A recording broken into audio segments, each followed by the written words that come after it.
Hey, I hope you're good. So this week I'm going to do another quick tutorial, this time via the medium of synth funk, because I wanted to show you two things. One is writing monophonic lines as opposed to harmony, which we've done in the last couple of videos. And the other thing is because I want to talk about writing in phrases rather than one-bar loops. Because one of the easiest pitfalls to get trapped in with electronic music, with sequencers and doors and cut and paste and all that, is to get stuck in 16-step one-bar loops. And so I wanted to talk about ways to break out of that and think in terms of longer phrases that loop rather than one bar that loops. So what am I using? Roland SH-101. It's a classic analog mono synth from 1982. I've traced the serial number of this one, in fact, and it came off the production line in February 1983. Still going strong.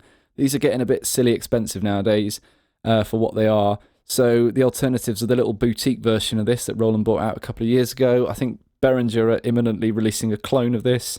You can use a modern Roland like the System 1 that has a plug-out version of this, or the software emulations of it, or to be honest, most software synths or hardware synths will be able to do similar sounds because it's actually a very simple synth.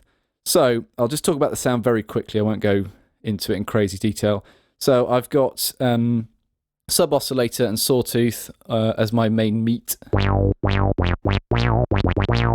of my sound, and then I've got a little bit of square wave, and that's the square wave that you can change the pulse width of, and the pulse width is being modulated by the envelope, so that's changing over time, but I'm relying on the sawtooth and sub-oscillator for the main beef of my sound because I want it to be a consistent punchy sound, so that's just a little bit of colour there. Filter is kind of half closed with a bit of resonance. Not to the point that it's self-oscillating, but just so it gives it a little peak on the filter cutoff.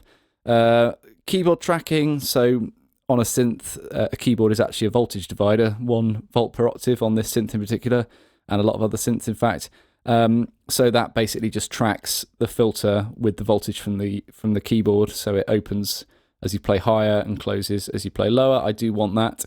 Not using any mod. That would be an LFO on the filter cutoff.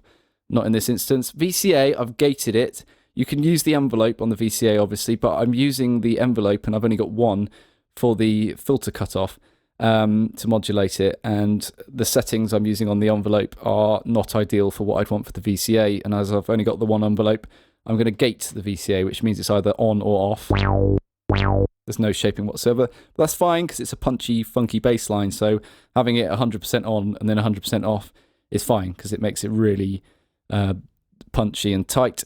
Envelope, so that's just shaped so that it's making the filter cutoff go wow wow. Yeah, I've got it set to be re-triggered by a gate. You could have it as gate and trigger, or LFO. With gate, it means that envelope's triggered, let go, press a note again, it gets triggered again. But if I play legato,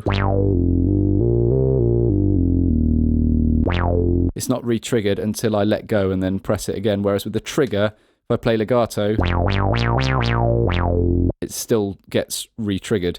So I've got it gate because I just want that little bit more expressiveness because I want to be able to hold some notes over. Like that. So that's why I've got gate, so it's just a little bit more expressive. A bit of LFO on the oscillator, a little bit of vibrato, very normal stuff. Bender, I've got to flat 7 for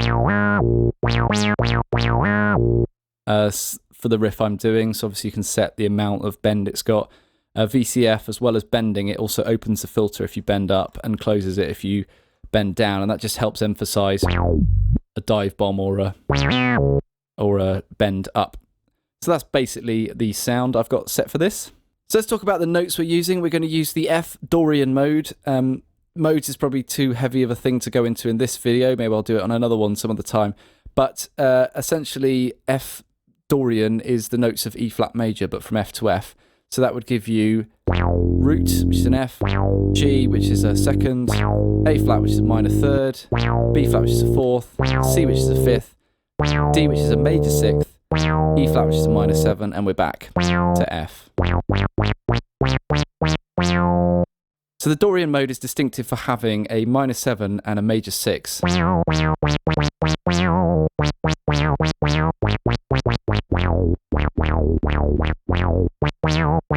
And that's where the funk is found. So if you're looking for Bootsy Collins, he's probably hanging around here. Probably recognise that sound, but it's just a Dorian mode. Obviously funk's massive and there's loads you can do with it, but if you're going to start somewhere, probably the Dorian mode's the most obvious place to start. So that's what we're going to use, the Dorian mode. So my first bar of music just goes like that. So that's F to F. Straight away I've done the minor 7 to major 6, and then so that's it. Then second bar, I'm not going to just loop that over and over like that, which is the temptation, and then just play with the filter cutoff endlessly. I'm going to do something different. So I'm going to go same rhythm, but I'm just going to go the other way. So there's one little chromatic pass in there, but it's otherwise all still in the Dorian mode. And then third bar, I'm going to repeat what I did in the first bar. And then fourth bar, I'm going to go.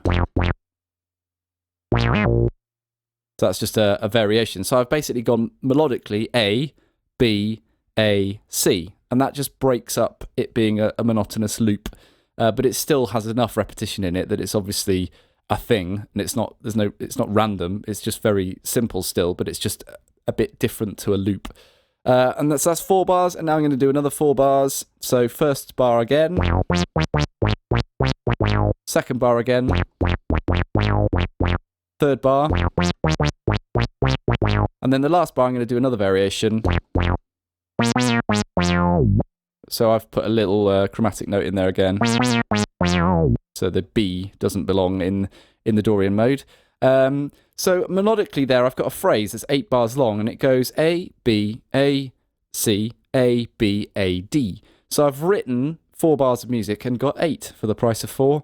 And so that's a phrase rather than a loop. So you could do that exact technique. Just take something, write 1 bar, that's A, then write a variation, that's B, then go back to A, then write a variation that's C, then go A, then B, then A, then D, another variation, and you'll have a phrase. And that will get you out of a 1 bar loop in just a very simple and practical way. So give that a try if you're getting stuck in loops. And then my chorus section, I'm going to do something different because I want to create a contrast from verse to chorus.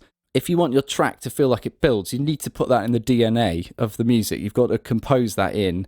Because if you don't, if you're just using something kind of loopy and monotonous, it won't have a lift, so then you'll wind up trying to throw the kitchen sink at it in the production and mix because it inherently doesn't build. And what you should be doing is getting that into the composition, into the actual notes. This is just such basic stuff, but it's so easy to forget about. So my chorus.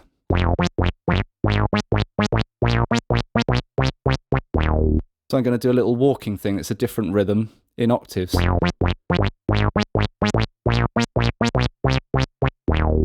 And second time. So it's just a little variation at the end. So again, we're doing A, B, A, C. Again. And then last time, just flatten the rhythm out a bit to bring us back to. And that's it. So now the challenge is to take this riff, put a little beat down, and then just put some very simple instrumentation in it. But have a listen, because we've composed phrases and not loops, and we've made a change, a contrast from section A to section B. I'm barely going to have to add anything into the chorus section, and it'll feel like it lifts because I've composed that in there. So let's go over to the computer and have a listen.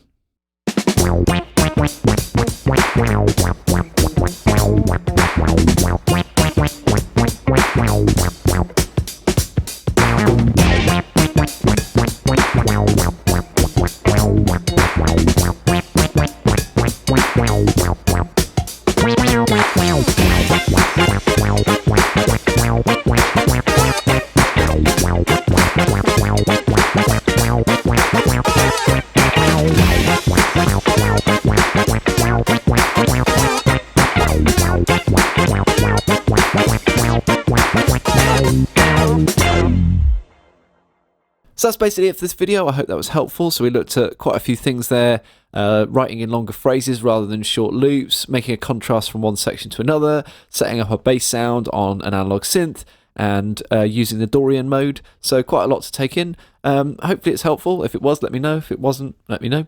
And I'll catch you on the next one. Cheers.